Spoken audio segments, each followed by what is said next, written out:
So for the online participants, I just posted a link to our resource page in the chat, just in case you haven't seen it before.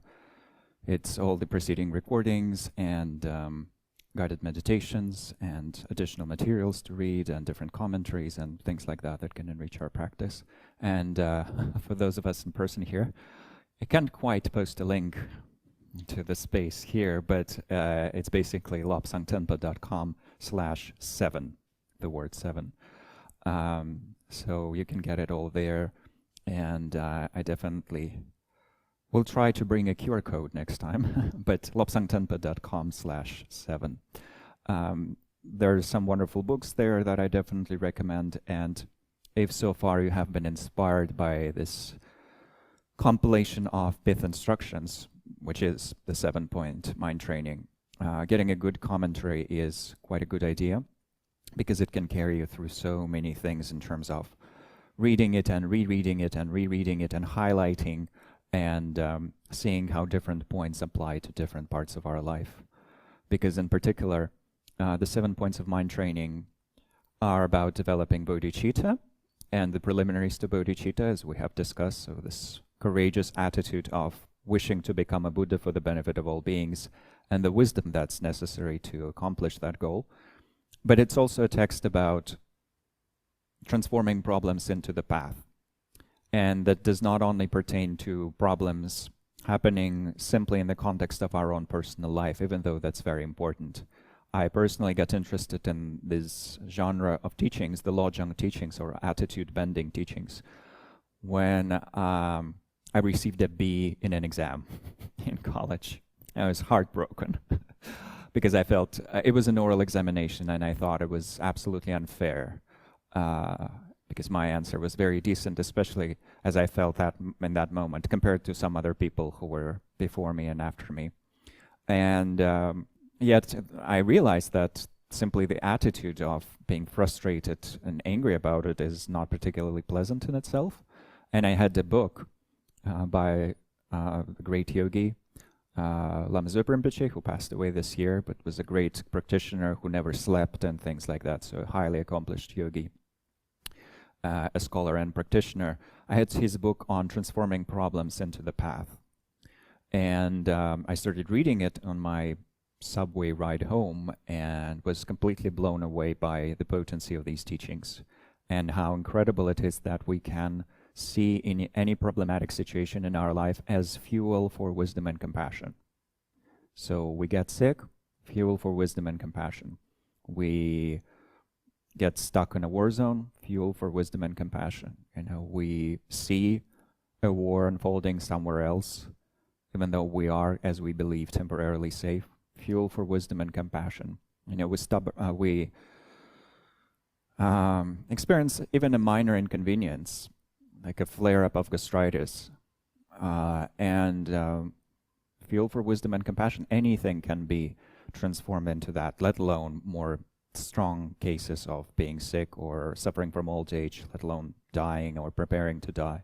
So extremely powerful. And it's actually said in the Tibetan Buddhist tradition that there are certain practices that become stronger as we enter the degenerate age, as it's called, because Buddhism has this belief that the universe goes through different cycles, and that's a belief that's shared with Hinduism, even though the logic of it all is slightly different.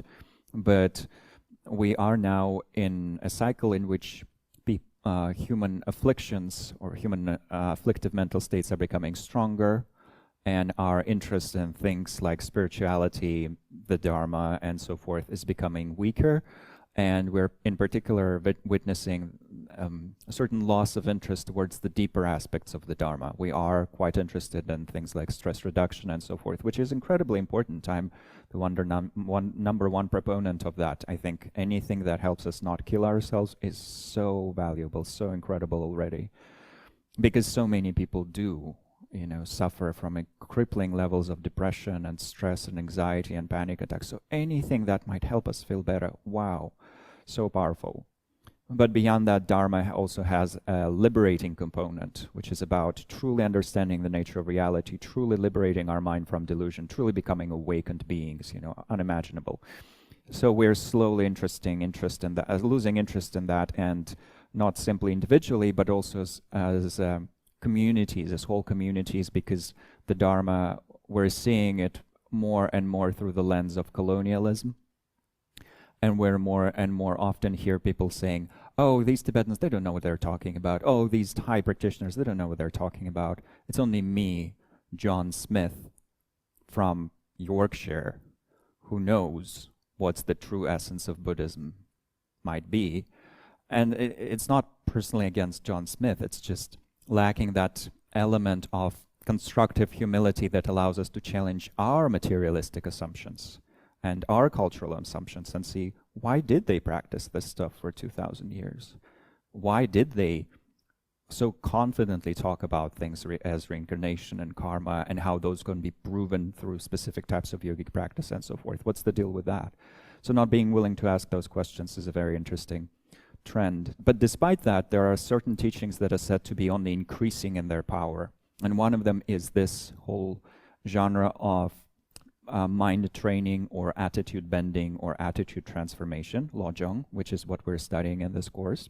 And we have previously talked about another text in the same category, the 8 Verses of Mind Training. That's also recorded and available on YouTube now, and maybe in the future we'll discuss some others as well. There's quite a lot of those, but the most common ones are the one that we're studying right now, the 7 Points of Mind Training. This one is said to be very complete in that it covers all the aspects of the path, and it's a full instruction on how to become a Buddha.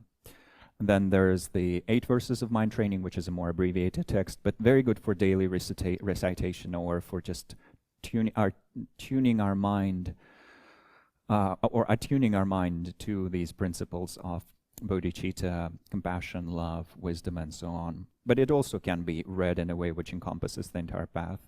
And there's a very famous 4-line teaching, simply 4 lines, called Parting from the 4 Attachments, so 4 clingings. There's a very famous text called 37 Bodhisattva Practices. It's just 37 verses, or 38 or 39, because there's a beginning and an end, but also covering the entire path, but also giving so many practical techniques. And there are many more. So each one of them is actually in its own way completely universal and very beautiful. So all of these together, whichever one we're looking at, they are said to be becoming even stronger as we're going deeper into very problematic times. They're becoming stronger as we're finding ourselves in completely insane situations, you know, where everything in the world is exploding and just everything seems like a burning pile of trash. Or even in our personal lives, sometimes these things happen. You know, you suddenly discover that you're sick, but at the same time your husband is cheating on you, and you get fired at the same time as this happened, then happens, and then your cat dies, and it's like it's all in the same, happening in the same 3-month period.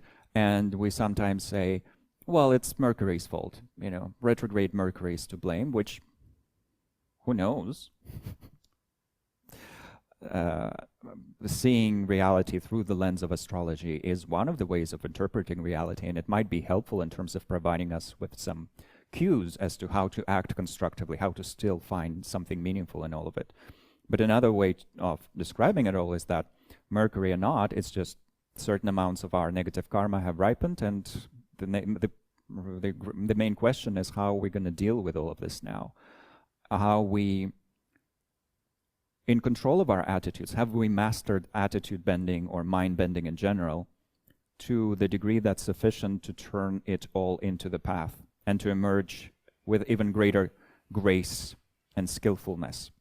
So that's kind of the avatar challenge that we face in our life, where it's less about defeating outer enemies or even transforming cultures, even though we can all share that responsibility of building a culture of compassion and wisdom.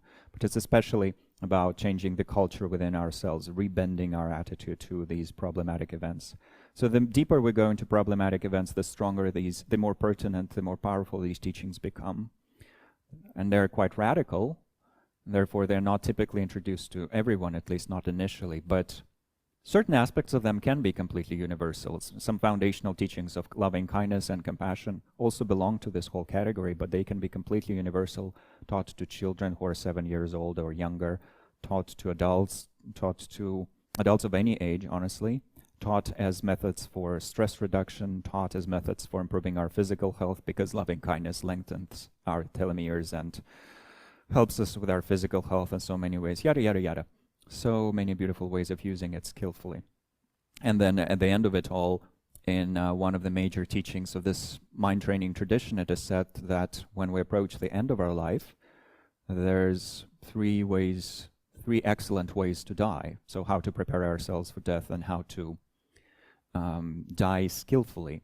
And of course, we know that in the Tibetan Buddhist tradition in general, there are some extremely advanced practices for passing away with grace, in that there are incredible techniques which, when employed, would help us enter the so-called post-mortem meditation, known as in Tibetan as Tugdam. And many people might have heard of that. And it's when our mind is focused on its own pristine nature, even though our body has seemingly died. And if a scientist or a medical doctor were to look at our body, they would see that our body is still not experiencing rigor mortis. There's still some warmth in our heart, but there's no brain activity to be registered. There's no heart activity, no breathing happening. And yet we're not decomposing for some reason, for sometimes weeks, sometimes even longer, sometimes 3, 4, or 5 days.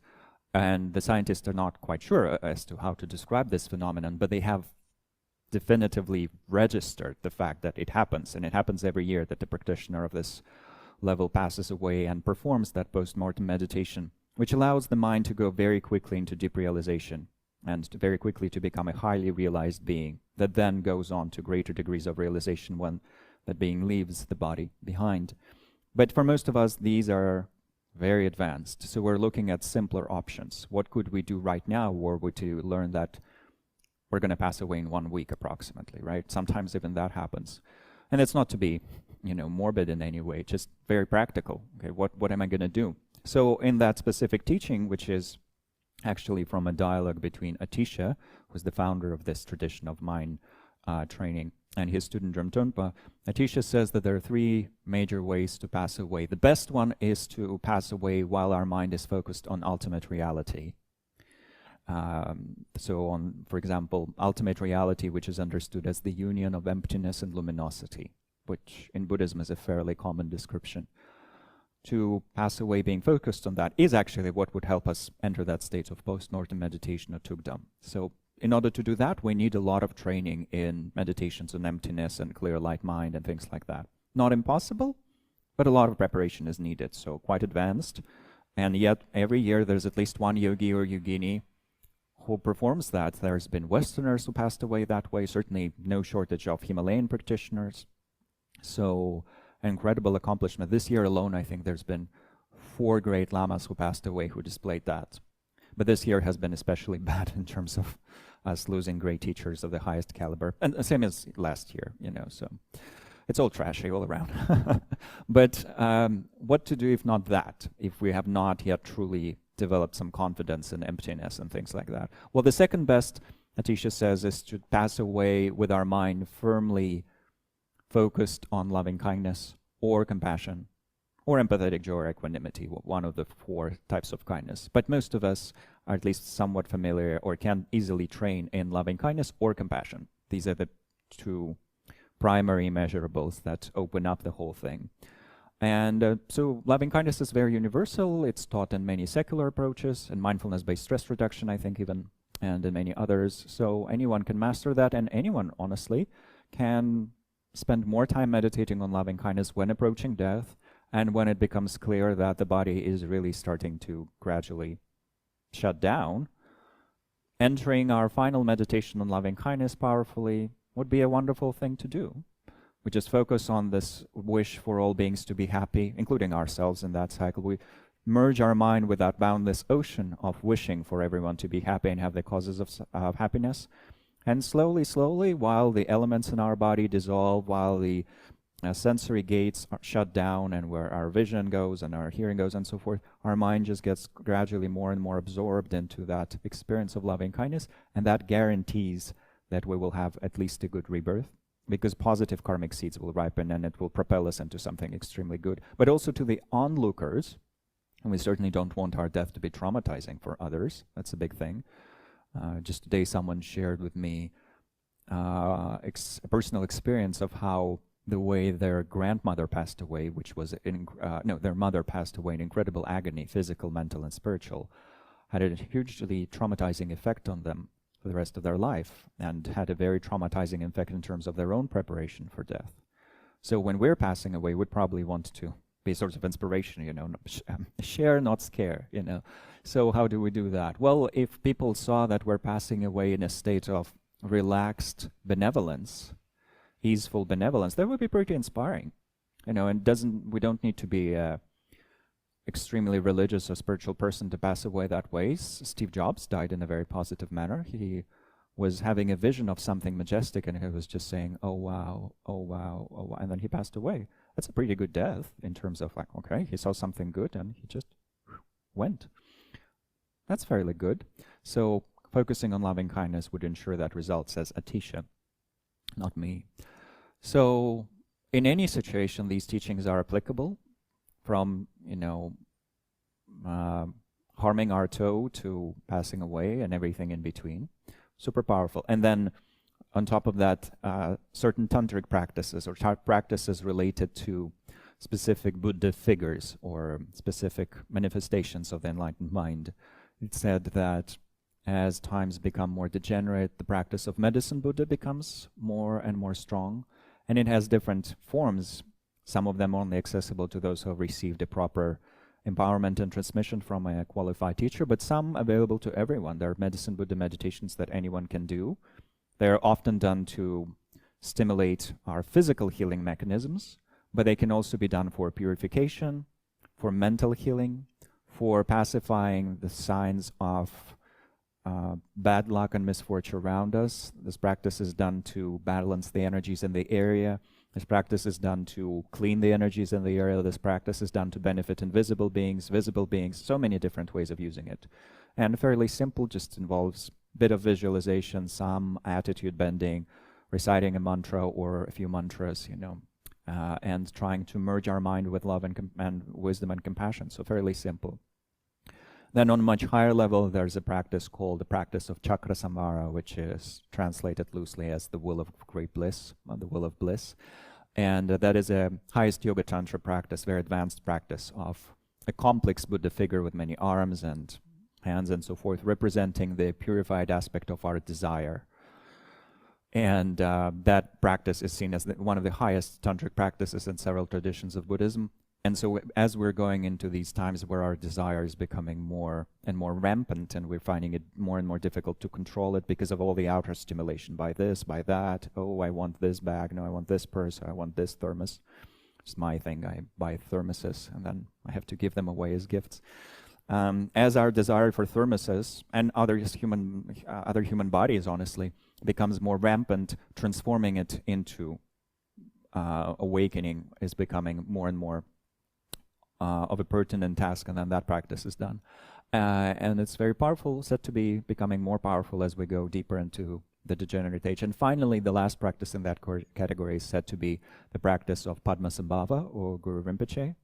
And last time we did some meditations that came from Guru Rinpoche in his lineage of teaching and transmission.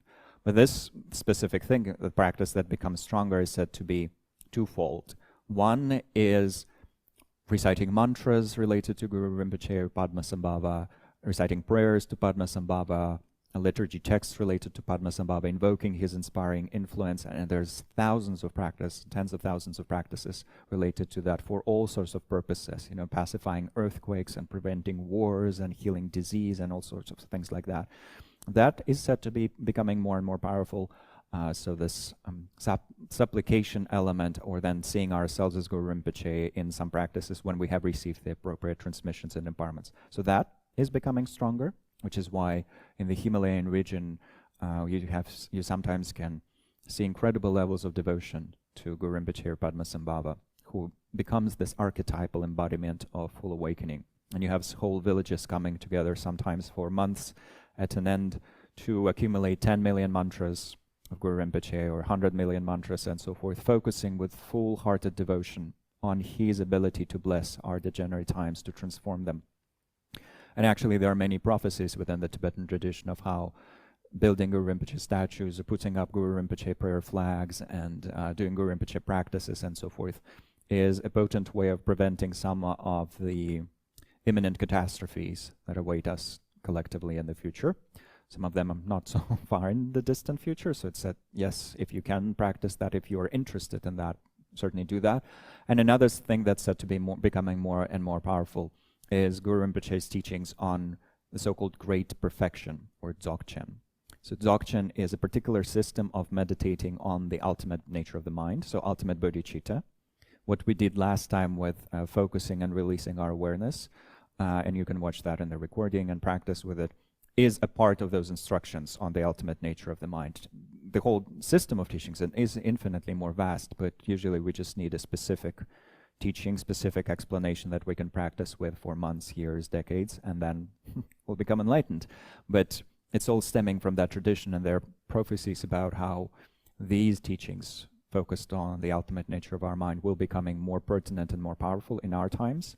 And in particular, in one tradition, the prophecy from the 19th century said that these teachings will flourish in the great cities of the West, which did not mean Western Tibet, where the great cities were not cities in our understanding. They were small towns compared to London and places like that. But the great cities of the West are cities like London, you know, and New York and DC and Los Angeles and Paris and so forth. So we are living in a time where we're uniquely at the intersection of these practices becoming stronger, and where we have honestly access to all of these.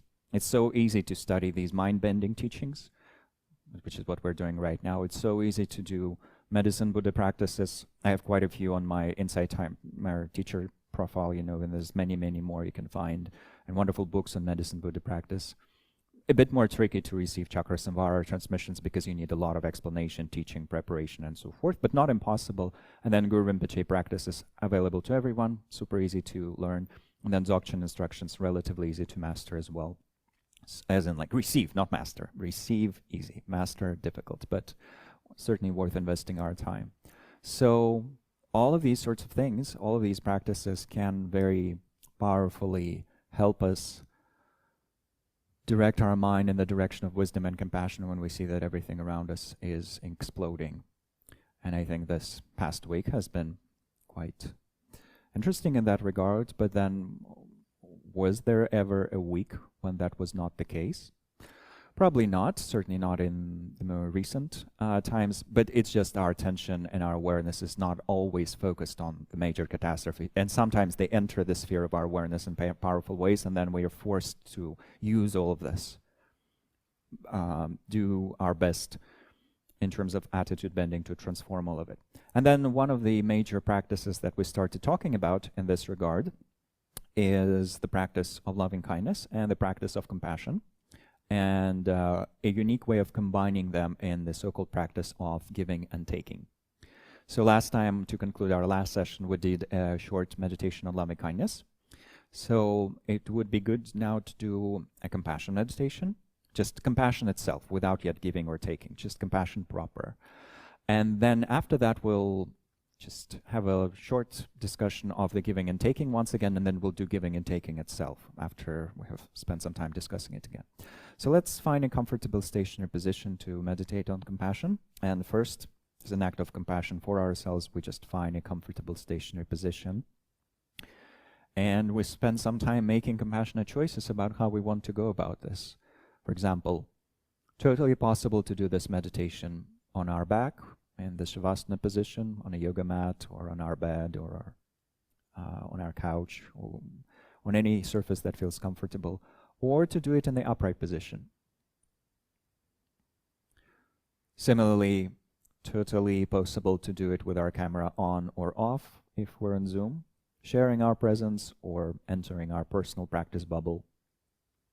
Either option is totally valid.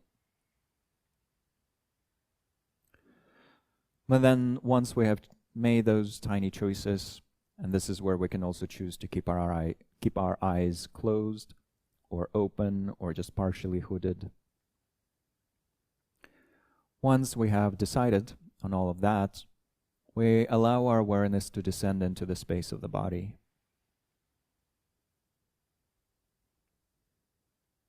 Into the tactile field, all the way down to the ground,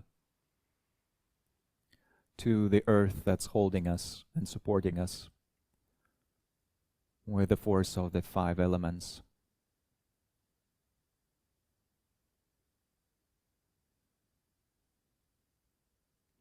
And this is where we notice the sensations associated with the element of earth proper: firmness, stability, trustworthiness.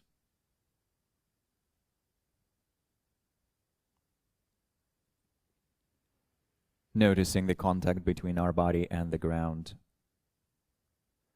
and allowing the associated body parts, including our feet, the outer or back side of our legs, our buttocks, maybe our lower back as well, to start releasing tension.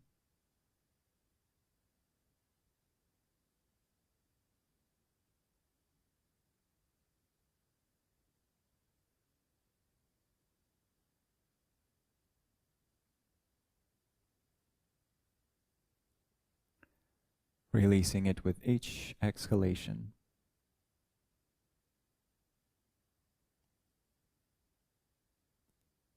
As if we were gently blowing on a pile of old leaves and removing them to clear space for something new,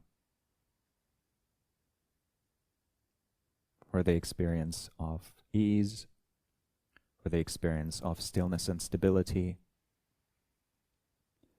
for the experience of vigilant clarity.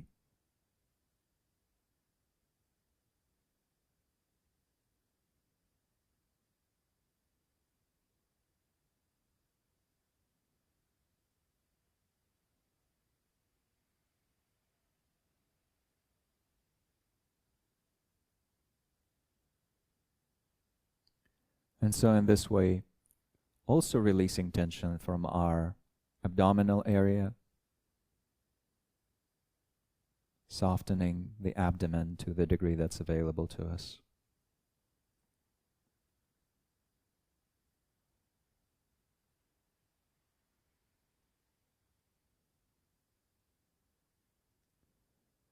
Releasing it from our chest. And then from our shoulders.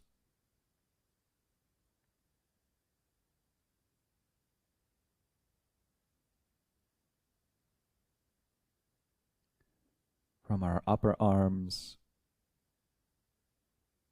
the area around the elbow, forearms, hands, fingers.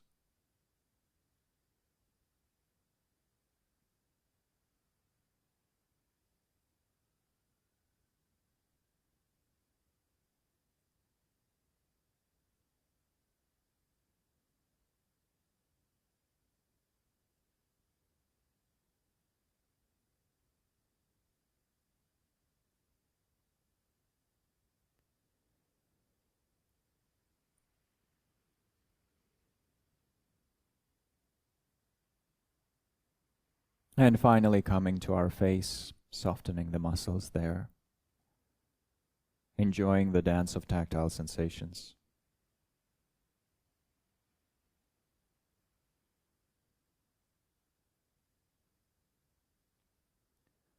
And then for a little while just enjoying the process of breathing across the body, throughout the body.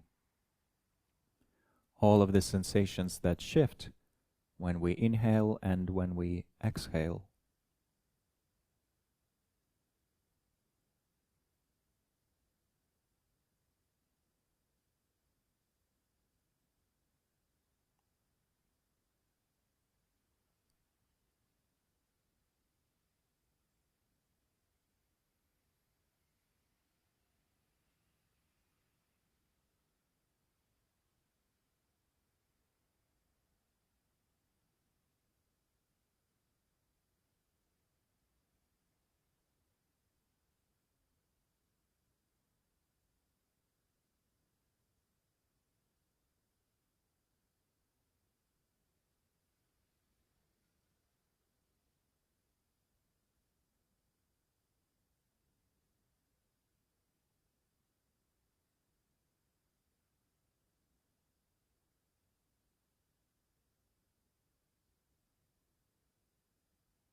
And having done this act of settling down in the natural state of relaxation, stability, and clarity, we perform another type of settling, establishing a positive motivation and strengthening it.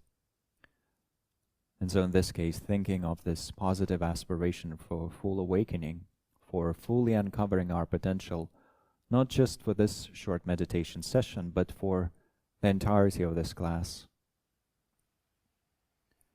and indeed for the entirety of our contemplative life in general.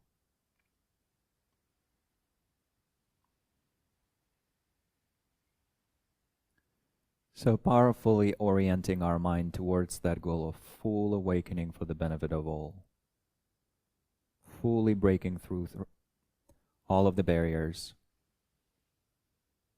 fully experiencing all the beauty of our Buddha nature, and then bringing that totality of positive qualities to all who live.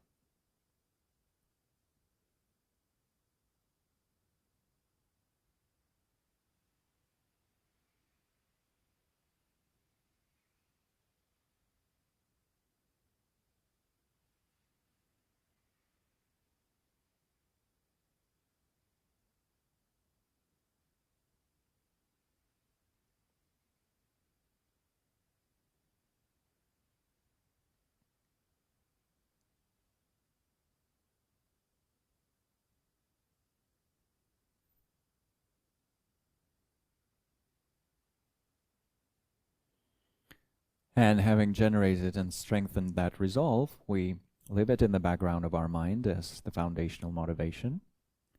And for the main part of this practice, we turn to the practice of compassion, which is a wish for beings to be free from suffering and the causes of suffering.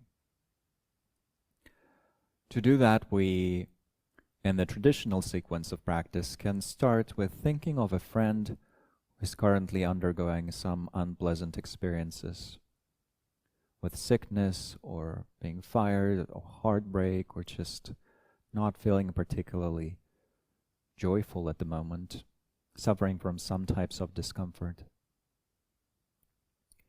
Imagining this friend, and that can totally be an animal or a human being, in the space in front of us, and first simply holding them in gentle, affectionate awareness of appreciating their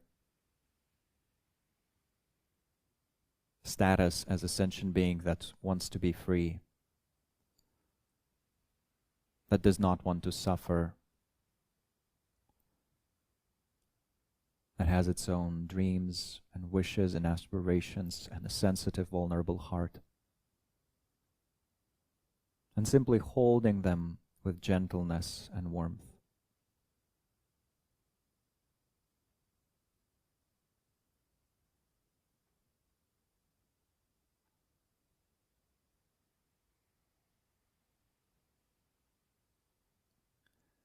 And if we wish, even projecting some of that warmth when we exhale, as if we were holding this vulnerable bubble of a being in our palms.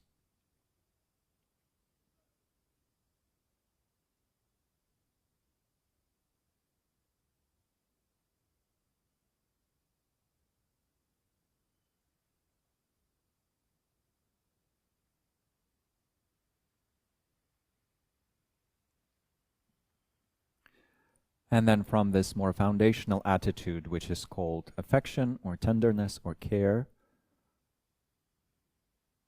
going towards compassion proper, generating the wish, may you be free from suffering and the causes of suffering.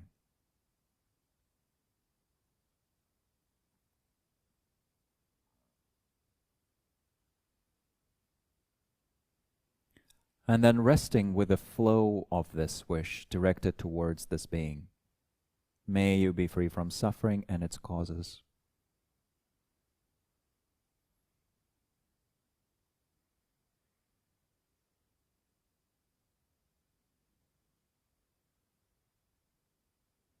Eventually from all types of suffering, but for now from these more obvious ones, perhaps. And from the imminent ones, the ones that might ripen in the near future as well.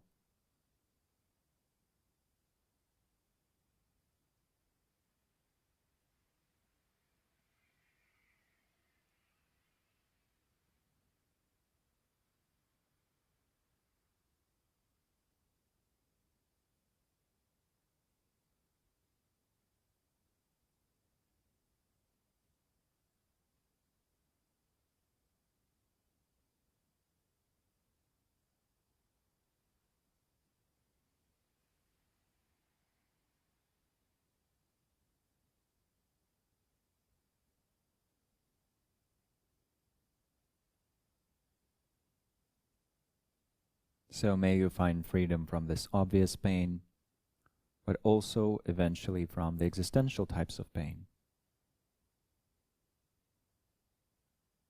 So that through removing these types of suffering, you would eventually become fully enlightened. May you be free. Free from suffering and the causes of suffering.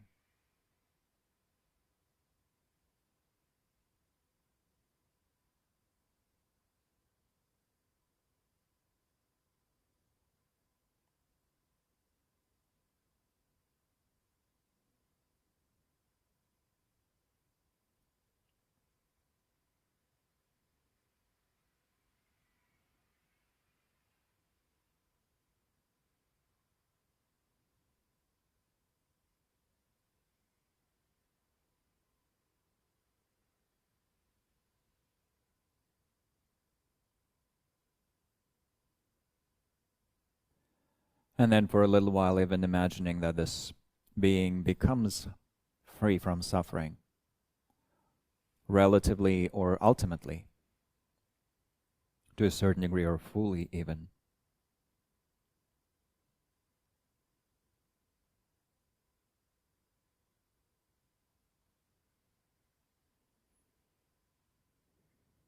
And then moving on to the next object, and in the traditional sequence for this practice, of course there are many sequences like that, the next object would be someone who is currently so deluded, so afflicted, so under the influence of poisonous states of mind that they are bringing suffering to others.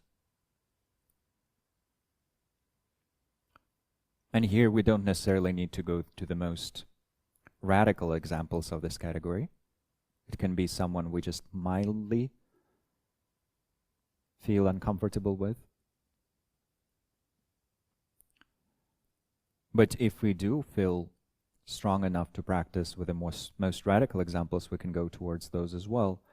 Seeing such beings in our mind's eye and thinking of how deluded they must be right now to be bringing those types of suffering. How their mental afflictions, their mental veils, are covering the light of their own inherent empathy, compassion, wisdom, mindfulness, and so forth so fully that they would bring unimaginable suffering to others, but also create the causes for their own unimaginable suffering in the future.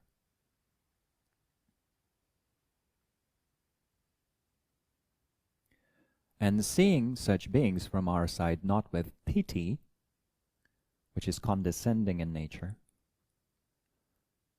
but as those who are equal to us in terms of potential, and yet currently experience less privilege in that they do not have the privilege of studying the Dharma, applying the Dharma, practicing the Dharma.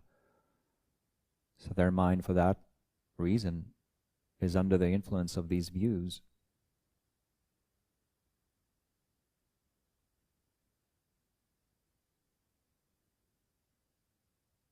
But from the point of view of our Buddha nature, we can freely say, may you be free from suffering, and especially these causes of suffering.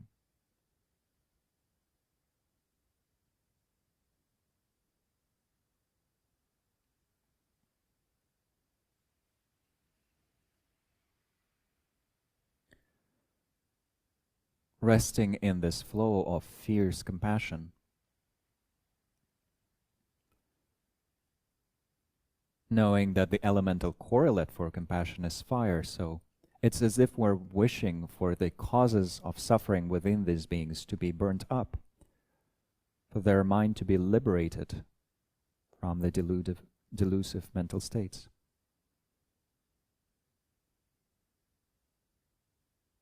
May you be free from suffering and the causes of suffering.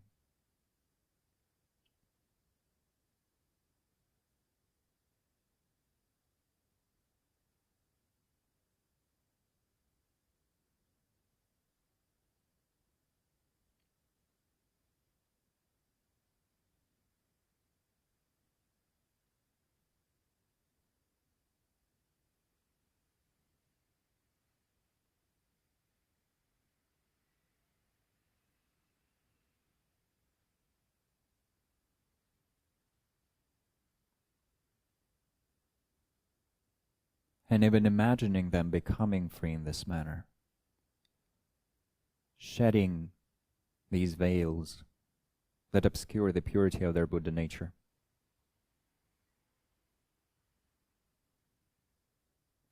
And through this act of liberation, they become more and more attuned to the interdependence of things, and they also become beacons of love, compassion, wisdom,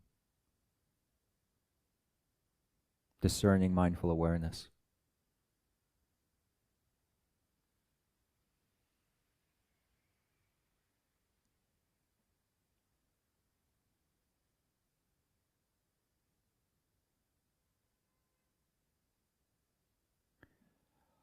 And then bringing our awareness to ourselves, seeing ourselves as a being that also might be under the influence of tunnel vision. We wouldn't even know how limiting our views are, how limiting our passions, compulsive desires, karmic patterns.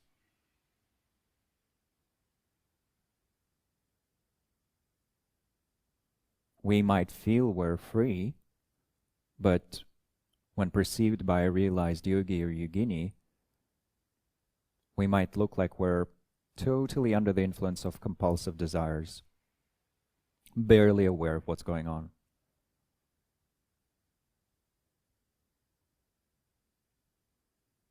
And certainly we have no shortage of different types of suffering.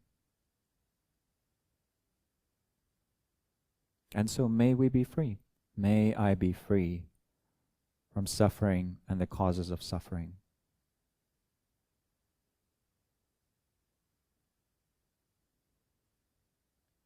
Sending that wish into the depths of our being, into every corner of our mind, into every cell in the body. May I be free.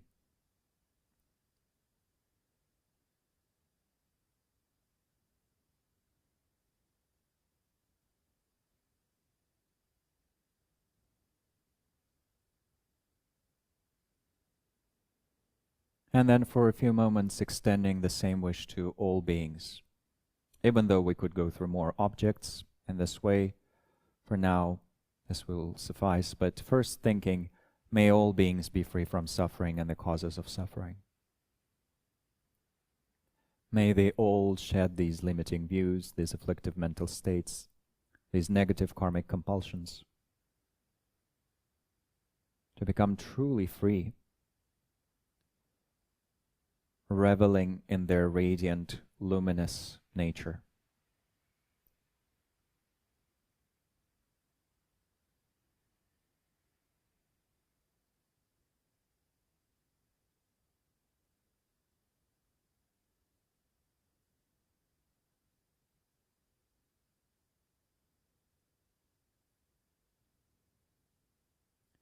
And then releasing these wishes, these images, these ideas to simply rest in spaciousness without a particular focal point, without a reference point.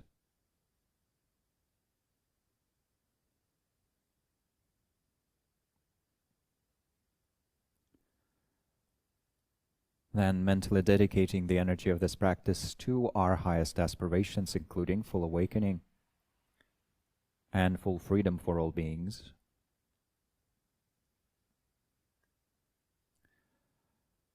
And then coming back to our body, noticing the sensations there. Introducing tiny bits of movement, rocking back and forth, moving our fingers, reactivating our facial muscles, blinking our eyes open. And slowly concluding the practice.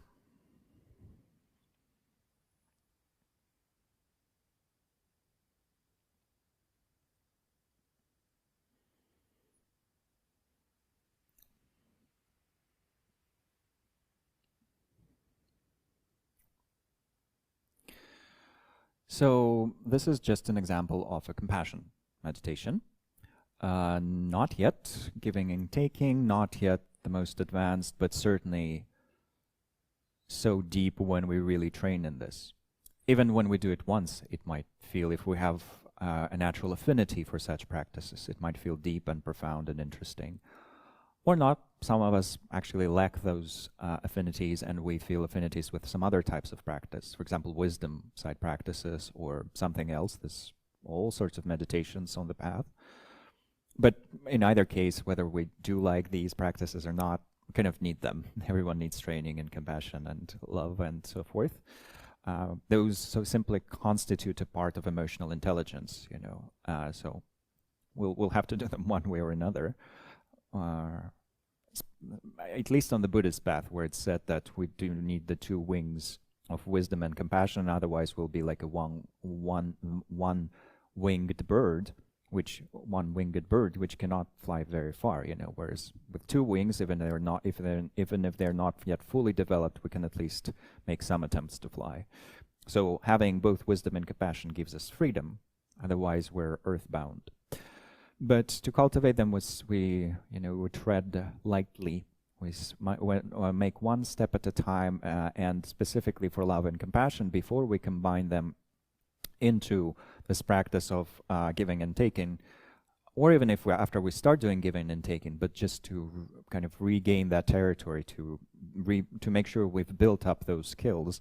It's very good to study the four immeasurables elaborately, and Kat and I have talked about this a little bit, and certainly we'll try to do some sessions on the four immeasurables, introducing them here at Sangha Yoga, both to trainee teachers and to the general audience, because I think learning the yoga of the four immeasurables is one of the best things we could do with our time, and it's mentioned in the Yoga Sutras of Patanjali, this practice. It's quintessential in Buddhism, it's used in secular mindfulness, it is common with all the spiritual paths because everyone emphasizes love, compassion, and so forth as a path to divinity or holiness or sainthood. It's certainly at the heart of the Golden Rule, certainly at the heart of the first commandment, of the second commandment of loving your neighbor as thyself. You know, all these sorts of things require this type of training. So when we train in that approach, we learn something about what each of these four states entail. What is loving kindness? What is compassion? What is empathetic joy? What is equanimity? What are their opposites? So what is the difference between equanimity and its false facsimile, which is indifference? What is the difference between compassion and sorrow or despair? Very different mental states, but seemingly similar to each other. Or what's the difference between loving kindness and graspy, clingy kind of love that wants beings to fulfill our expectations? I love you, but only if you laugh at my jokes, which sometimes is an impossible task to accomplish. So then what to do? Well, what we do from our side was we try to transform our false facsimiles, despair, and so forth, into the purified states of the four immeasurables. So we transform despair and our wish to harm others, our cruelty, into compassion. We transform our clingy, neurotic love or grasping and the opposite of loving kindness, which is simply animosity, into loving kindness. For empathetic joy, we transform jealousy, which is the full opposite of empathetic joy, jealousy and envy, and kind of the deluded type of joy, which only focuses on trivial things but ignores deeper types of well-being and the full picture of what's going on. We transform those into proper empathetic joy, fully refined empathetic joy. And for equanimity, we transform indifference and grasping and aversion, trying to pull towards us and trying to push away, into equanimity. So that's a whole science, a whole art, a whole set of skills on the path. And then when we have mastered particularly or learned to a certain degree loving kindness and compassion, we start combining them in this practice of giving and taking, or Tonglen. So let's just revisit some of the points we've mentioned last time. So Tonglen is the Tibetan name of this practice. For a certain amount of time, this practice was kept as extremely secret just because it's so radical. Even in this day and age, even though you can find now hundreds, thousands, tens of thousands recordings of Tonglen, first of all, not all of them are equally attuned with what the traditional set of teachings is on this practice, because you have some extremely watered down versions, which might still be helpful, but they're kind of not living up to the full name of what Tonglen originally was. Originally, it was extremely radical, because even now, if you speak to some people and you say, well, in this practice, you're inhaling all the bad stuff and you're exhaling all the good stuff. So you take in all the badness in the world and you give out all the goodness. Some people, when they hear that, say, what are you talking about? You're supposed to breathe in white light and to exhale all the toxins, send them into the earth. Let the earth deal with my toxins, And I would inhale all the blessings, all the love, all the goodness. There are practices like that, actually, even within Buddhism. Inhaling the blessings or the inspiring influence or the goodness to strengthen our positive habits. Absolutely a thing. Done in different ways. Sometimes we inhale white light to simply counteract our mental dullness in concentration practices. Our mind is kind of dull, so we bring in a bit of light to make our mind more bright. Totally. Or sometimes we inhale the blessings of the lineage of transmission so that our mind becomes more flexible and it's easier to do mind bending. And so forth. And in some practices, indeed, we expel the bad stuff with the exhalation to purify, or in some visualizations, in some purification practices, would actually see the negative habits and the negative energies leaving us through every pore in the body and through every major entrance to our body, including the lower orifices. It's leaving us from every which way, and then it just goes down into the depths of the earth, and there are beings there who can actually consume that and enjoy it. And so we're repaying some of our karmic debts that way. It just helps us extend compassion and also affects our lifespan in positive ways in our health and so forth. There are practices of that nature for sure, and they're more straightforward when we think about them. Yeah, inhaling all the good stuff, releasing all the bad stuff. I do need to release my bad habits. I do need to strengthen the good ones. But this practice, Tonglen, is counterintuitive. So Tong means to send, Len means to take. But in actual sequence of this practice, we start with Len, with taking, and then we do Tong, we send. So what do we take? We take all the suffering of other beings, of all beings, including ourselves, actually, as we will see in a moment. And we take all the causes of suffering. And once again, from a Buddhist point of view, the causes of suffering, even though there are also institutional causes, cultural causes, environmental causes, economic causes, no one's denying that. That's all important as well, the outer fabric of reality. But on the inner level, what puts us into situations in which we are suffering are karma and afflictions. So karma meaning compulsive habits that we have acquired in this life and in previous lives, compulsive imprints that determine whether we end up in a specific situation. When we're sometimes asking ourselves, how did or like in those movies, right? You're probably asking yourself, how did I end up like that? And then the main character is in some kind of a kerfuffle, and how did they end up there? Well, because of compulsions that led them from one thing to another, and that's how they ended up there. So that's karma, and then that's actually what makes us act non-mindfully, let's put it that way, almost with zero awareness of what we're doing at all times. It's almost if we're programmed to do all this stuff.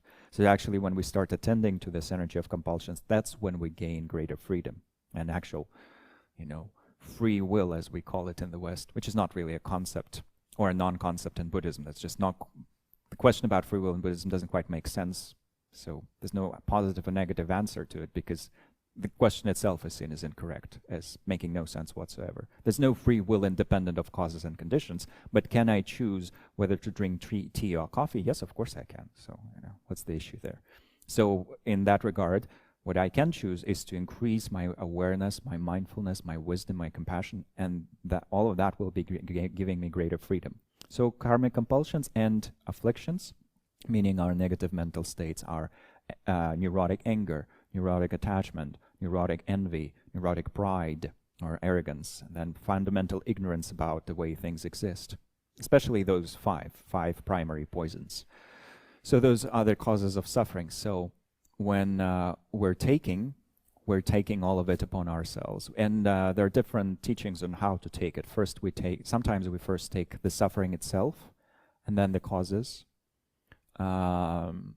And there are alternative sequences as well, but essentially we will have to take both. Both the, for example, outer suffering of someone's physical pain, or someone being in a war zone, or someone, not having enough money, or someone suffering from extreme levels of addiction. That's a type of suffering, really craving for this stuff, but not being able to get it, or knowing that it's bad and you shouldn't get it, but you want it, We're taking all of that upon ourselves, and all the karma, all the delusions, all the afflictions, all these mental distortions. And then what do we do with it? There are several strategies. The more radical one is to imagine a block of our selfishness, our self-centeredness, which has nothing to do with self-love. That's a completely different thing. Self-love is virtuous. Here we're talking about self-obsession, the belief that we are more important than everyone else. So we imagine that as a heap, as a block of darkness in our hearts, encasing our basic goodness. Basic goodness is hidden there, the light of our Buddha nature, but it's encased in that selfishness, self-centeredness, which makes total sense psychologically. It's people who have less empathy or less understanding of the interdependence that have less access to their Buddha nature. So we know about these psychiatric concepts of sociopathy and psychopathy and so forth, different disorders that prevent people from being truly empathetic. And we are still developing, the medical knowledge about what does that entail, where does it come from, can it be changed, can it be fixed, other types of therapy that can be offered that would help people liberate themselves from that. We don't have definitive answers. And Buddhist tradition also says that it's complex, it's a very complex issue. But many of us do have access to some empathy, and yet we might be, to a certain degree, selfish. I certainly am myself. So I can imagine my selfishness as encasing that basic goodness that I possess, and that manifests itself in many situations as well. And so all this suffering that I'm taking, it strikes at that. It chips away stuff. It becomes like a thunderbolt that strikes that negativity, that selfishness, and gradually dissolves it. And then once it has dissolved, from the liberated basic goodness, I can then do the giving. Give away all my merit, all my positive karma, all my virtues, mental states, everything that's good. So good karma and good mental states, I'm giving them away freely. Kind of with the back of my mind, I know it's just going to multiply it for me as well. It's not, these things are not going to leave me forever. I'm not going to end up bankrupt karmically. On the contrary, my positive karma will be multiplied because I'm giving it away boundlessly. But when I'm giving, it's as if I am resting with a wish to give as if I could give it all fully. Like a mother that would, if she could, transfer her happiness to her child. That's why the analogy with a mother is always given. A mother, when she sees the child suffering, when she sees the child in agony, let's be very radical, because that's how it's described traditionally. When a mother sees a child suffering from agony, I don't know, let's say, the kidney stone, something that the child is writhing with pain. Maybe an adult child, yeah? But the mother sees that pain, and in that moment, instinctively, if everything is correct with the flow of positive emotions and so forth, if she could, she would take that pain gladly upon herself. That's her child, her precious one child. And she would give her freedom from pain and the joy and the bliss and whatever else she could. It's a natural instinct, because the mother is an example of a mind being very close to the natural impulse of giving, which is actually part of our Buddha nature, natural impulse of caring. So that same attitude of, if I could, right now, I would take the suffering of everyone who is suffering in this world.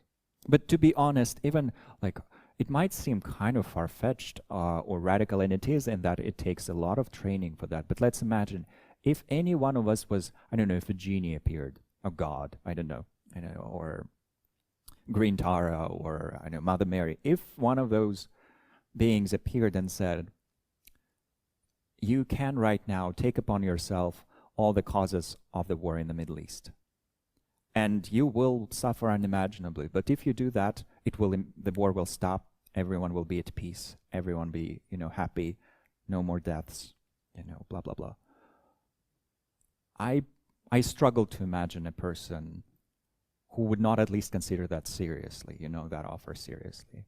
I don't want to say, yes, everyone would accept that, not necessarily. We're all very different in terms of many factors within our mind. But I struggle to imagine a person who would not at least seriously consider that offer.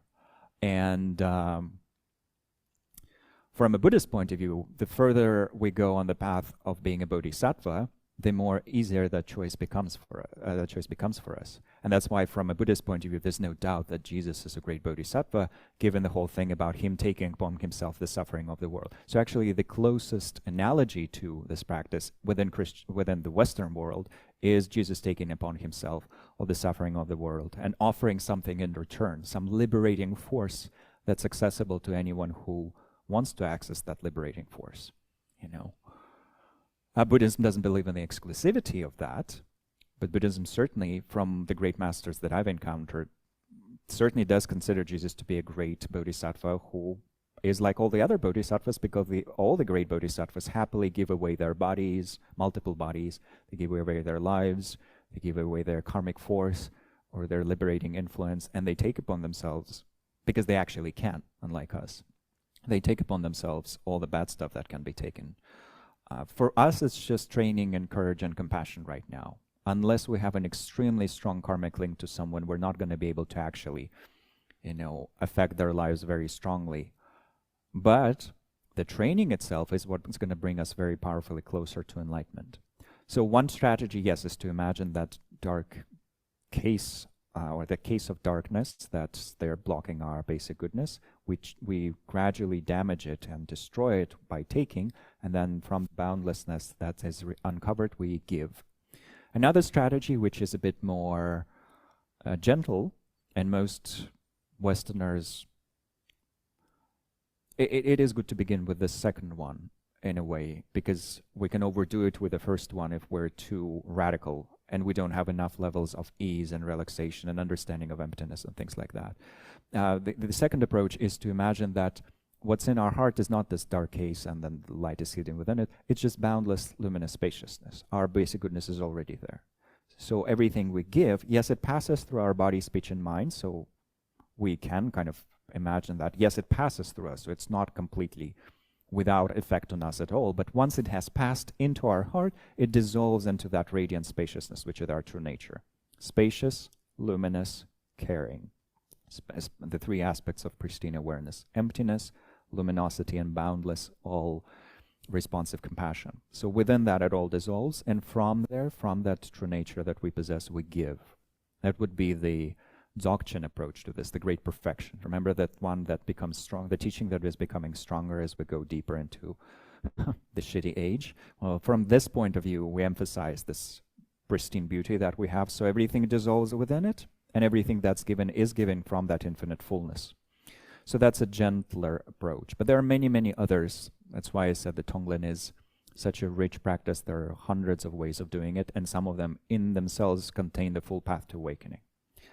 Here, in this teaching of the 7-point mind training, it's only part of the path to awakening. We also need the ultimate bodhicitta side, which we have already gone through, and we also need some additional things later in the text, which will once again teach us how to die properly, how to live properly, how to train our mind in small situations and things like that. But this practice would be the main one that we do to strengthen this boundless compassion and then turn it into bodhicitta, and then rest in that bodhicitta that's relative, that says, I will become a Buddha for the benefit of all beings. So this is an overall description of 2 strategies of doing this practice, but this is then what the other points in this subsection of the text say. So we're in the section on training in conventional bodhicitta, and the first line says, train in both giving and taking in alternation, mounting those 2 on the breath. So we've already talked about train in both giving and taking in alternation. That's the beginning of it. And then the next part, the new part for us, is mounting those 2 on the breath. So one way to do Tonglen is to combine the giving and taking with in-breath and out-breath. Very elegant approach. So with the in-breath, when we're breathing in, we imagine that we're like a giant vacuum cleaner, sucking up all the negativity of a specific being that we're meditating on, or of a group of beings that we're meditating on, or of all beings, because we can do it any which way. So let's say I'm meditating on the suffering of a specific friend. I imagine her in front of me. I think of her. First, I would ideally just awaken some warmth within me. That's what we did in the meditation on compassion as well. We just held her with care. That's kind of a precursor to love and compassion. In Tibetan, that's called tsewa, tenderness or affection. But once my heart is once my system is kind of warmed up in that regard, because I don't want to simply be doing this intellectually. That's not particularly good. I need to feel some warmth within myself. But once we have done that, then I think of her suffering, and as it says in some texts on this practice, and some commentaries in the 7-point mind training, it's as if I'm mentally slicing off the suffering from her field of energy. I mentally extract them, and for example, imagine them as a swarm of dark particles, or of something that has to have that connotation of being unpleasant, negative, uncomfortable. And that's what I inhale and drop into my basic goodness so that it can dissolve there, if we were following the second approach that I described.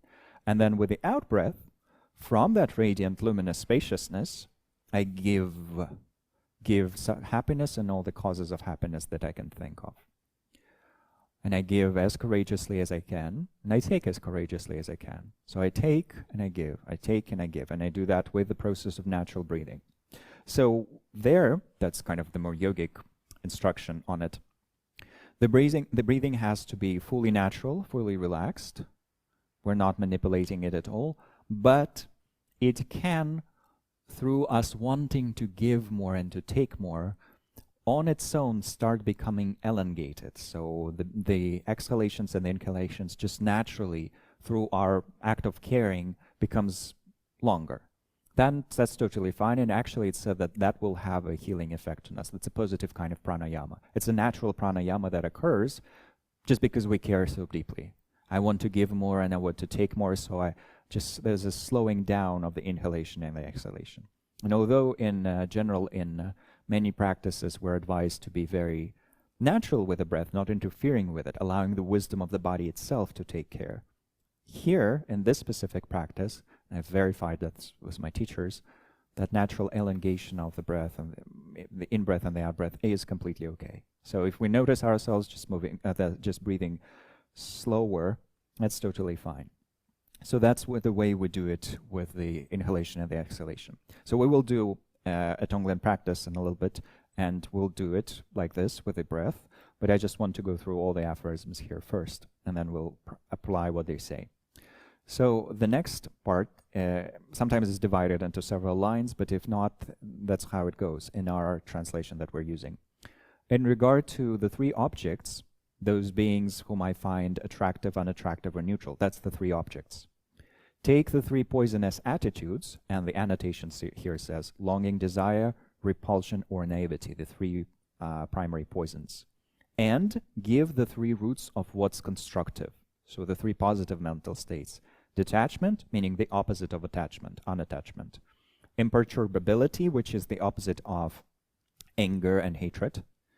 And lack of naivety, which is the opposite of stupidity or this form of ignorance that is primarily the ignorance with regards to causes, effects, and here also is indifference, like ignorant indifference that just ignores that beings are actually beings with their feelings and so forth.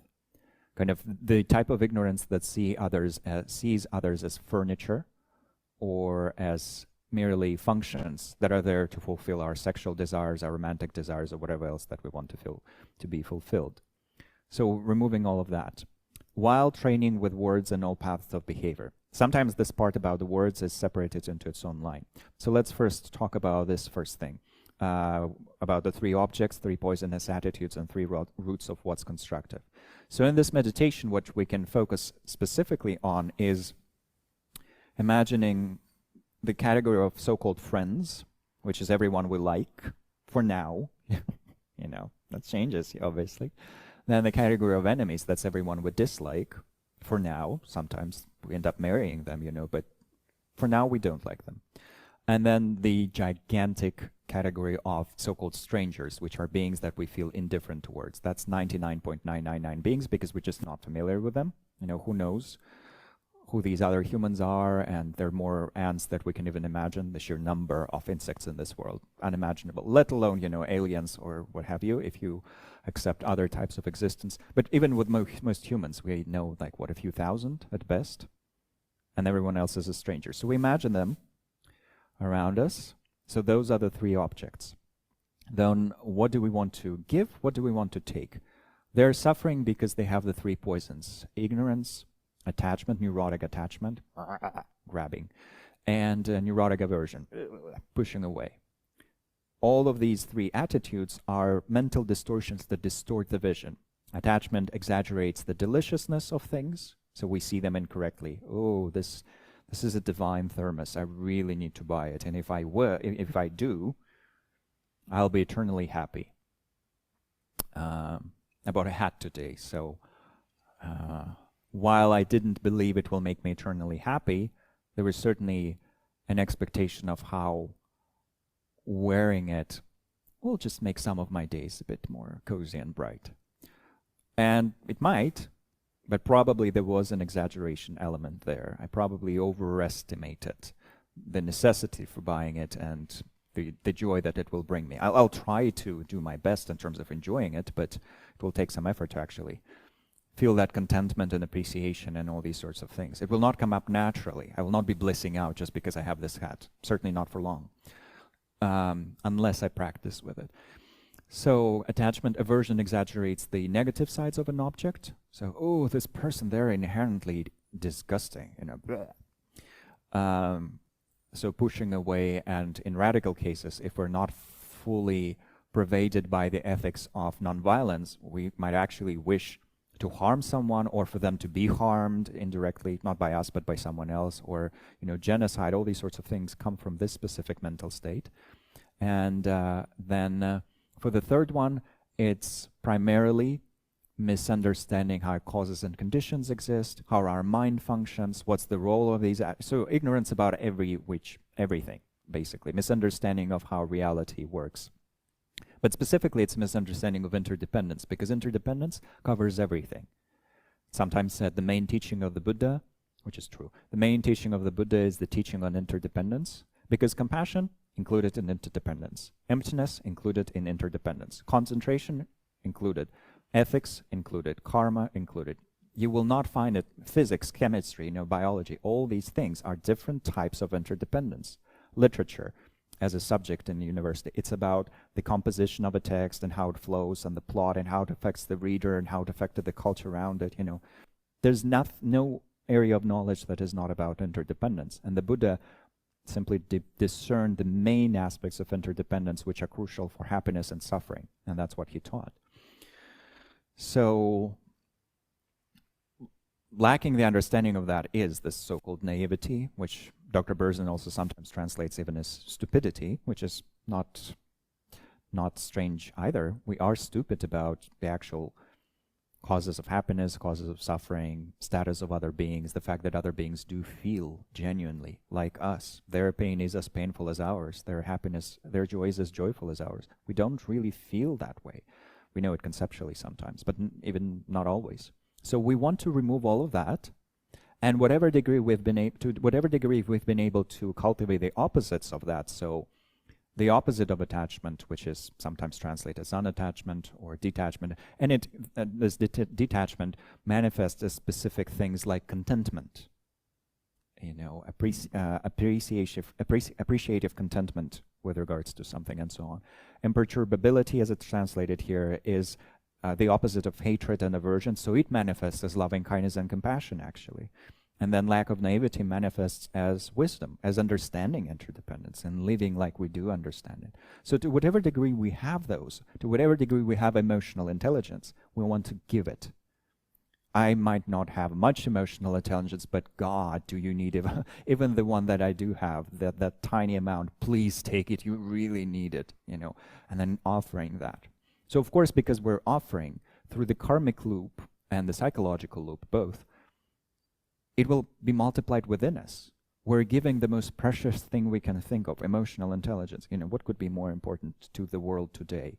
More money, more black oil, or, more diamonds, I don't know, alien technology? Yes, those things could be helpful in some ways. But if we remain in complete darkness mentally, if we are completely under the influence of these deluding mental states, we're just going to misuse all of it. Give us money, we'll use it for evil. Give us diamonds, we'll use them for evil. Give us black oil, give us alien no. I mean, if I were an alien, I wouldn't entrust us with anything more than a stick. Because even a stick we use to hit each other or ourselves, complete insanity. But what would be of value? Emotional intelligence, or just intelligence in general, like ability to understand causes lead to conditions. If you do this, you're going to suffer. If you do that, you're going to be happy.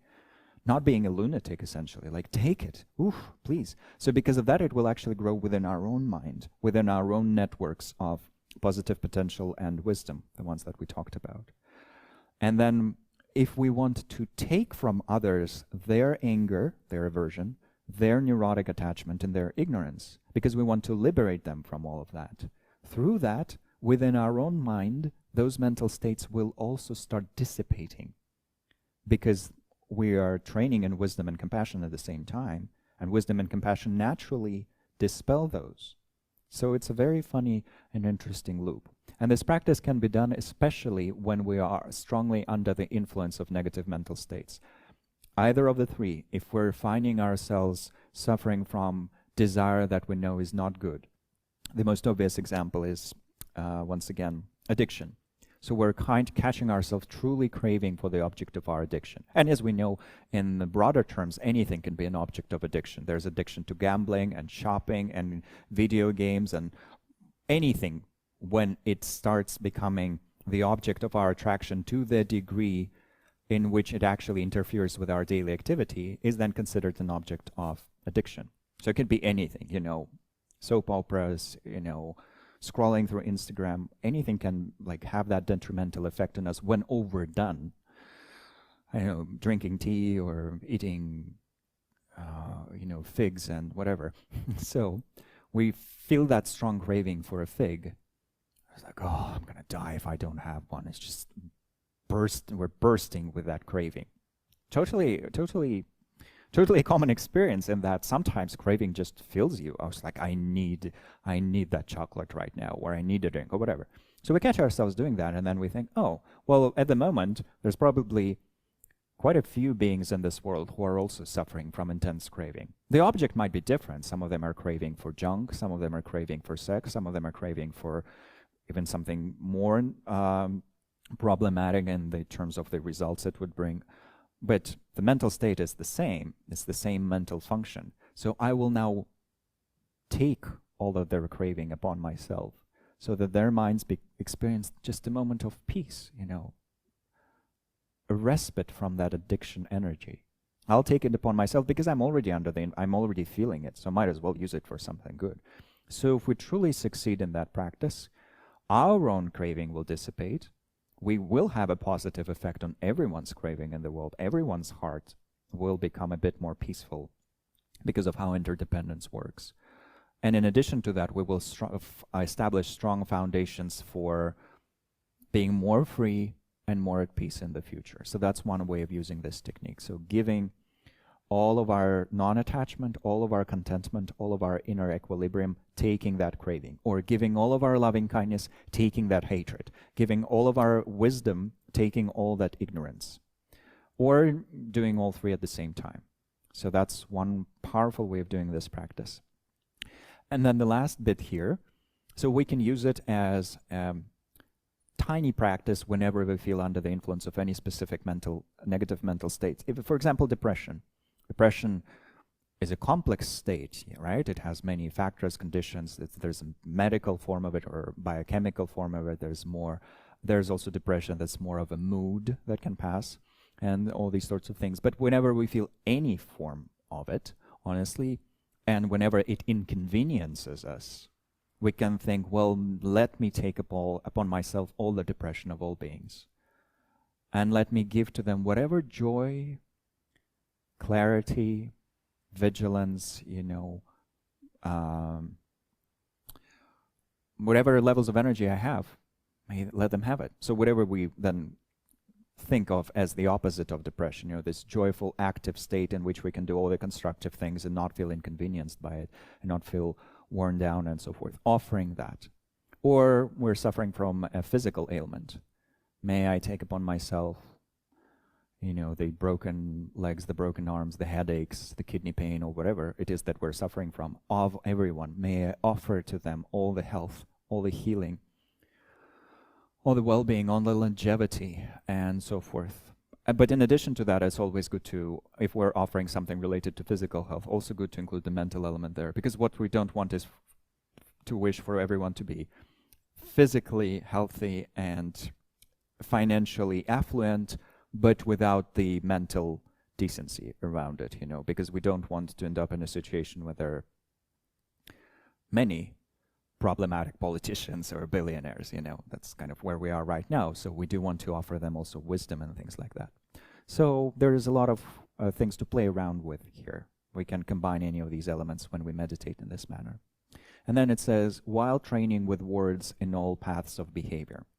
So Tonglen, in addition to being done as a meditation, in which we do breathe out, we do breathe in, we do all these visualizations and so forth, can be accompanied by a verbal type of training in which we recite any of the Tonglen verses as they're known, simply verses that express this aspiration. And this is actually a very powerful practice that is by some masters recommended as a preliminary practice on one of the multiple types of ngondro, as it's known in Tibetan, preparatory practices for tantric meditations. So in that case, you would be given the choice to just choose any Tonglen verse that you see as suitable yourself. You would usually memorize it. It's not difficult. There are usually 4 lines or less, sometimes 2 lines, sometimes 4 lines. You just memorize it, and then you would either recite it again and again and again and again in your formal meditation while on the cushion. So it will be like a prayer that you're reciting hundreds of thousands of times. Or just as you go along through your day, and you can use an electronic counter, you can use your mala or your prayer beads, you can recite it without counting. But if you were given by a teacher the instruction to do it as a practice that you accumulate a certain number of times, then you would usually use a counter to keep track of it. So there are many technical ways of counting, but the verse would, for example, be the seventh verse from the 8 verses of mind training.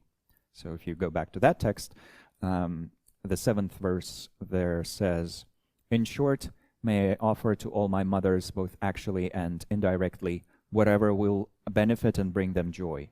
And may I hiddenly accept or secretly accept on myself all my mother's troubles and woes. So may I offer them all the goodness, may I secretly take upon myself all the troubles and woes. That's the description of Tonglen practice. So this one, or there are many, many others, and simply even saying, may I give all my happiness to others, may I take all the sufferings of others upon myself. Reciting that 10 times, 100 times, 1,000 times, 10,000 times, so that it through our verbal activity will saturate our mind and our body as well. So our speech is kind of seen as this thing in between the body and mind, uniting the two. Our speech also includes all of our subtle pranas and so forth. So when we use it, we engage both the body and the mind. The mind has to think about the meaning. The body has to move its lips and also use the counter.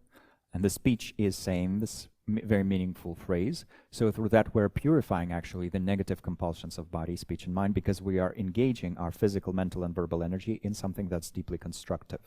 So reciting that again and again and again and again, and there certainly have been masters in history who did this sort of practice as their main one.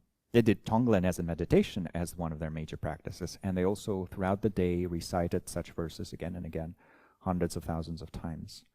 And this is, once again, the closest we have in our culture to this, and by our, I mean the Greco-Roman Judeo-Christian culture of the West, roughly speaking. Of course, there are many people who do not belong to this culture, but roughly speaking, in the Western culture, one of the closest things is Saint Francis, known for his, incredible humility and compassion and love and closest to nature and things like that. So you kind of affiliate or associate such types of training with a saint like that, because Saint Francis stands out even among all the different other saints of the West, specifically in that complete self-effacing that is yet at the same time completely self-respectful and joyful. It's not morbid, it's not dark, it's joyful. He celebrates his friendship with the sun and with the entirety of nature, full of joy, but he's so poor, he's giving up everything. And within that, he's totally happy to transform, to give his happiness, to receive the suffering of everyone else and to benefit others. So kind of that kind of vibe is what can be done. But also it is said that we can train in other ways. We don't necessarily need to only recite these Tonglen verses. There are many other forms of training in relative bodhicitta, and we will link to in the resource page, page that lists the so-called 41 prayers of training in bodhicitta. These are things to recite when we go about our day, and these are just examples. We can write similar ones ourselves. So these are just formulas of, once again, attitude bending through words. So let's say I'm pouring tea into my cup. I would be saying something, may the minds of all beings be full of compassion and wisdom. I'm opening the door. I would say or think, may the doors to awakening open for all beings. I'm sniffing a flower. May all beings inhale the aroma of wisdom and compassion, and so forth. I'm putting on clothes. May all beings wear the clothes of ethical behavior, compassion, and wisdom, blah, blah, blah. So there's thousands of different prayers like that we can think of as we do stuff, but 41 traditional formulas serve as an example. And even using one of those, occasionally throughout our day would already change our attitude altogether. The more deeply we train in that, the more we succeed in attitude bending altogether. So, and even simply, whatever we do, returning to the phrases of compassion and loving kindness. So, whatever it is that we do, the loving kindness phrase of, may all beings be happy and have the causes of happiness, perfect way of training with words. Or, may all beings be free from suffering and the causes of suffering. So, you walk outside, you see that it's raining. Oh, may all beings be happy and have the cause of suffering. You break a cup. Oh, may all beings be happy and have the cause of happiness. You win £1 million. Oh, may all beings be happy and have the cause. There's nothing that's missing in it. Or you could also use the compassion one, or combine, and that's training in words. So it doesn't need to be elaborate in that. We don't need to memorize, multiple pages of text before we start doing that. But the more tools we have in our toolbox, the greater the flexibility and playfulness of it all. And then the last one that's particularly pertinent in this day and age, as for the order of taking, start from myself. So sometimes we have this idea that, well, it's only in the 20th century that we started talking about self-kindness and self-compassion. Yes, true. These things were not as strongly emphasized in Tibetan culture because Tibetans never historically suffered from low self-esteem, self-hatred, self-contempt, and so forth, which for so many of us are deeply familiar. Crippling self-doubt, or really hating ourselves and killing ourselves out of how much we despise ourselves. These things happen. Recently was facilitating a course, and we were talking about different emotional patterns that might be problematic within how we feel about reality and others. There's so-called schemas, and there's a whole therapy approach around those, schema therapy. So different, difficult patterns that we learned through trauma and conditioning and things like that. And someone said, I think it's just everything with me is wrong. That's how it feels. And it's not that I have a problem with intimacy and a problem here, a problem there. It's just the whole of me feels like a problem. I feel fully toxic. That was not such a thing in Tibet for multiple reasons, culturally and through the ways the babies were held in their first months of living, and not having the after effect of the idea of primordial original sin and things like that. Very different cultural space. But still, in this text from almost 1,000 years ago, when it was first transmitted and then recorded later, there's this instruction, yes, start with yourself, start with self-kindness and self-compassion, and then extend it to others. So in the meditation that we're going to do now, we're going to start by imagining ourselves as the first object, and then we'll switch on to others, and we'll exercise in this a little bit. So if you don't mind, we'll just take a little bit of extra time past 9, just 5 minutes or so, and then we'll conclude at about that time. So let's stretch if we need to, and then find a comfortable stationary position.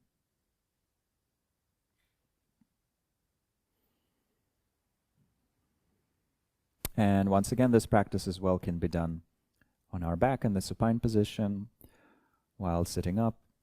And if we need something in between because of how our body feels or our health and so forth, totally valid as well, as long as we're feeling relatively relaxed and stable.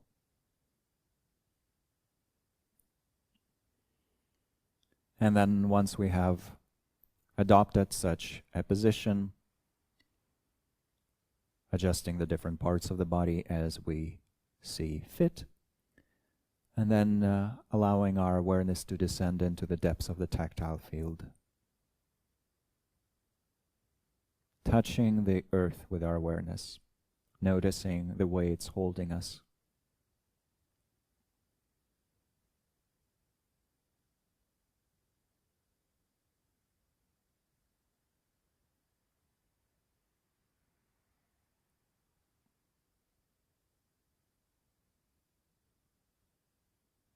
And then with gratitude for this support and for the 5 elements lent to us by the earth,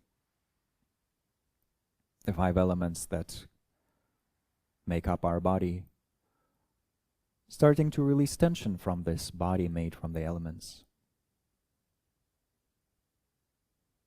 Releasing it with each exhalation from our feet and toes,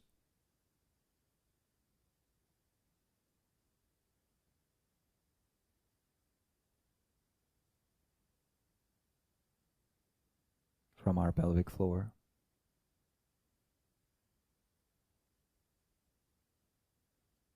from our hands and fingers,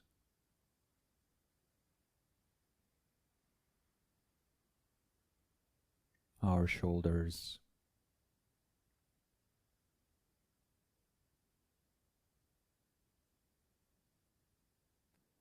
and from our facial muscles.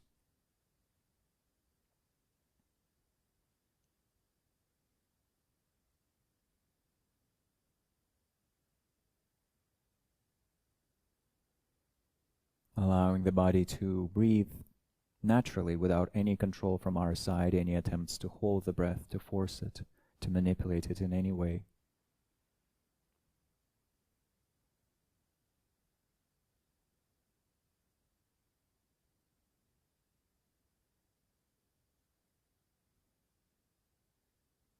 But just enjoying the tactile waves that go through our body to soothe us, to balance, rebalance everything.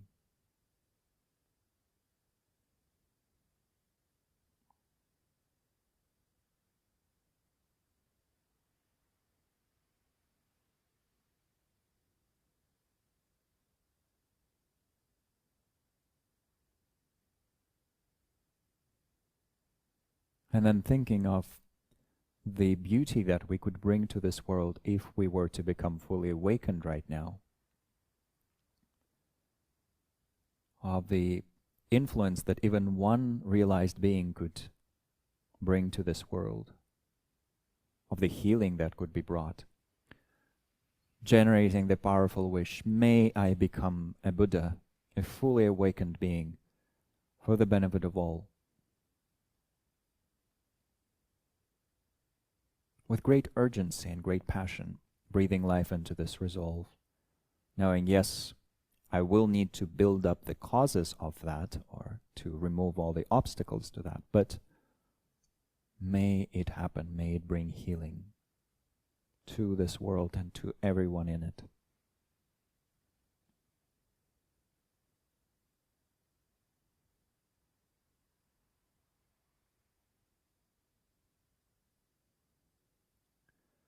And then to become awakened, I need to cultivate this bodhicitta. Even further, the wish to become a Buddha needs to be brought to a spontaneous level. So how can I go about that? I will practice giving and taking, uniting compassion and wisdom. And first I can imagine myself in the space in front of me. I can imagine myself as I am right now, or myself at an earlier stage when I was particularly vulnerable and in need of support, Or myself in the future, well, when I will be older, once again needing greater support from the world around me, or needing wisdom and compassion to guide my choices. Either way, imagining ourselves in any form, and without being sentimental about it, but with clarity, with openness, with precision, with clarity with regards to compassion and wisdom, seeing ourselves as the person who's meditating as a transformational mechanism that can transform suffering into wisdom and also to give happiness, to share happiness.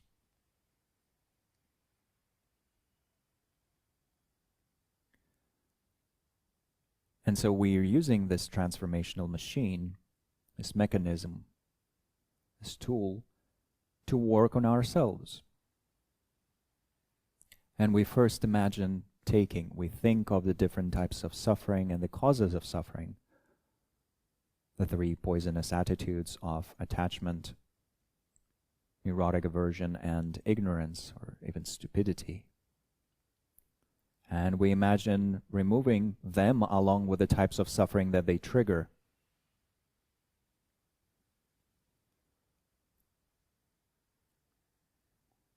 As if we were removing them from the energetic field of this person that we're meditating on, from ourselves, and then allowing that collection of suffering energy to pass through our system and dissolve in our boundless nature, in the boundless luminosity that is our true nature. And we're doing this with the in-breath. And with the out-breath, from that boundless nature, we manifest happiness and the causes of happiness. Non-attachment,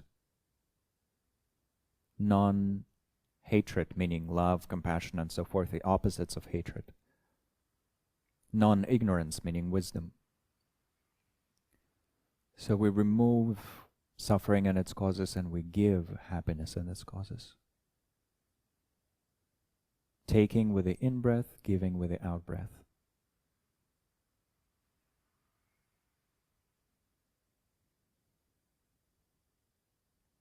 But with a certain gentleness to the process.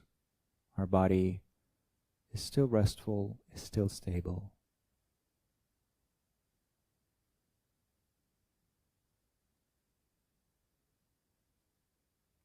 Our mind is balanced because it's seeing the interdependent nature of it all.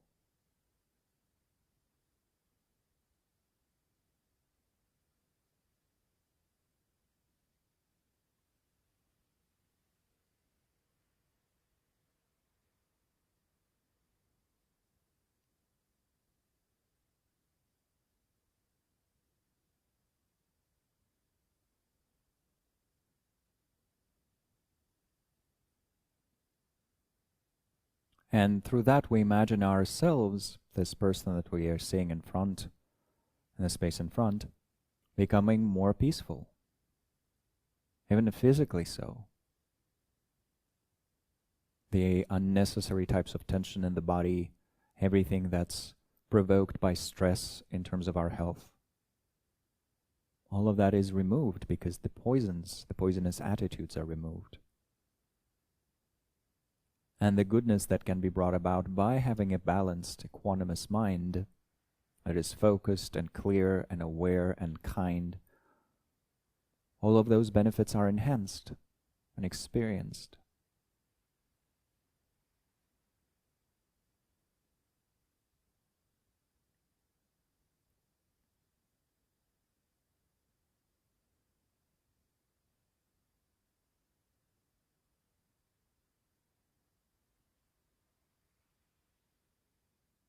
Along with all the additional things that might be needed. Are we lacking a sense of support? Are we lacking hope that's constructive? Are we lacking warmth, meaningful companionship, and so forth? Well, all of that is given when we breathe out. Are we suffering from loneliness, depression, anxiety, stress, chronic stress? And of course, what we're also taking is our tunnel vision, as opposed to genuine clarity, genuine understanding of reality. Exceptional levels of common sense.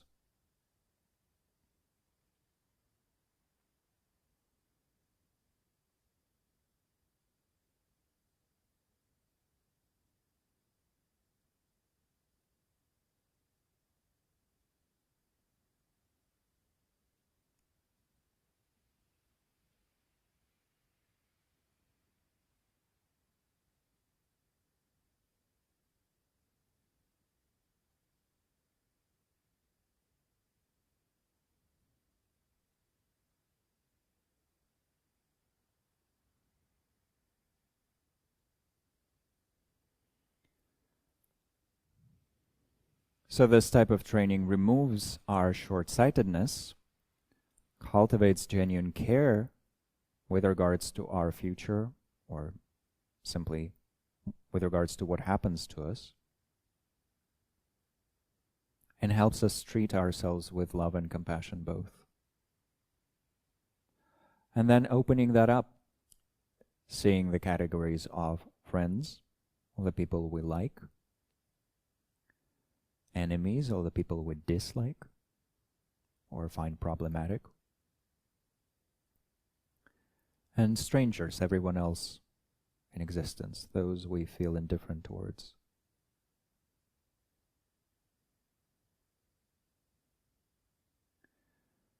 All around us, all these numerous beings, in their individual forms or temporarily manifesting as humans, all of them. And we discern within them the suffering and its causes, the three poisonous attitudes, these mental distortions that do not allow them to see reality clearly, that make them harm themselves and others. May I take all of that upon myself. And so then inhaling it, letting it pass through our system and dissolve in the light of our basic goodness.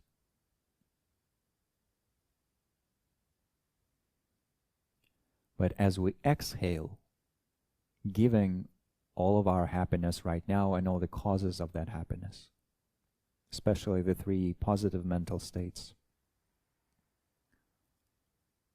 flowing freely from our basic goodness, given away without any grasping.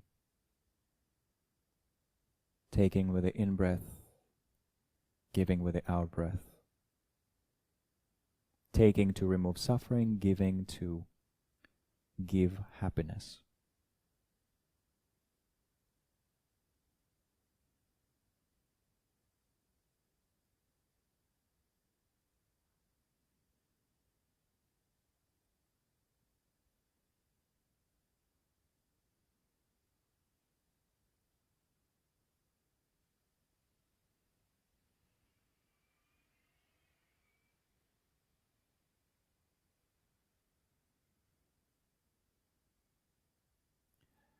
And if for now you want to focus on a specific group of beings, or on a specific being, someone in particular, that's totally a part of this practice as well, so we can focus our energy there, and then extend it to all who live.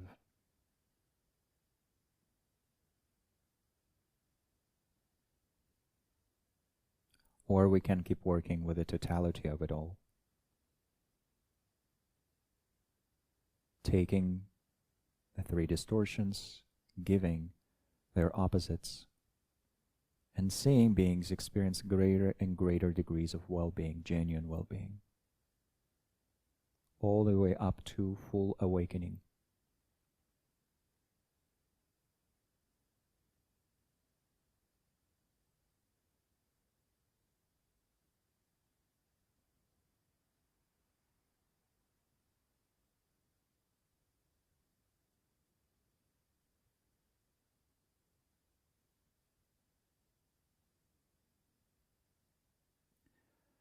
And then imagining that we have fully liberated everyone from suffering and fully given them genuine happiness.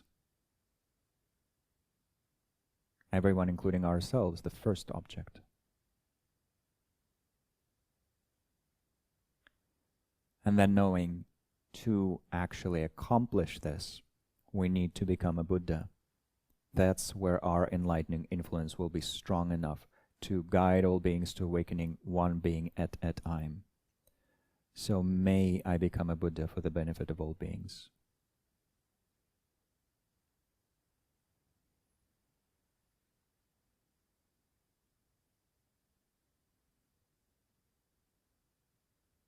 Resting with this passionate thought that is stable and clear.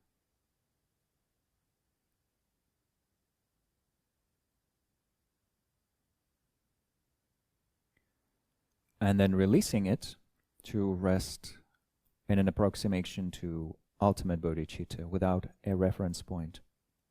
Spacious clarity, no particular reference point, just resting.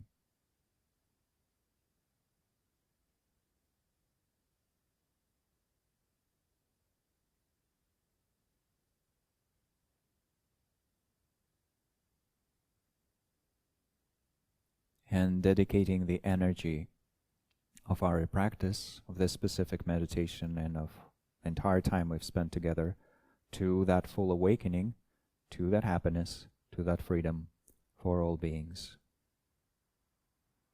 May the energy of our practice and learning contribute to that right now and never be exhausted until every being is free.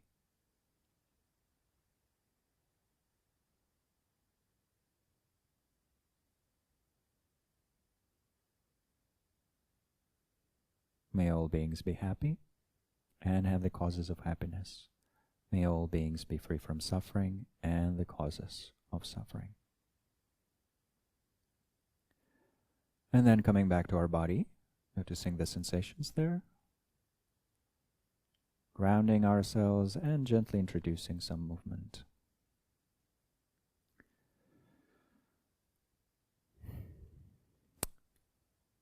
What a treat. Thank you. That's it. And with this, we have covered the section on conventional or relative bodhicitta. And that means in our next class, we'll be able to move on to point 3, which is transforming adverse circumstances into a path to enlightenment. So that's exactly about how to transform difficult situations into the path.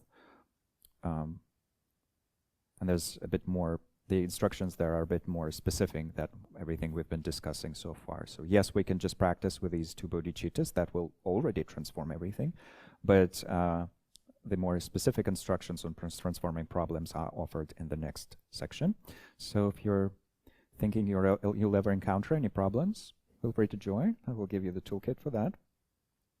I certainly try to revisit this myself because every day there's something going wrong. So if you have that toolkit, it's very easy to transform stuff. Not in my case, as in like I need much more training, but it's a good beginning. So let's continue. And as a sort of practice suggestion, if you want to practice between now and the next time, any meditations on loving kindness or compassion or giving and taking, and I'll link some on the resource page, once again, lobsangtenpa.com/7, they will bring some benefits, so there will be more experiential feeling to it. So once again, wishing you a beautiful weekend, and see you soon, hopefully. Thank you.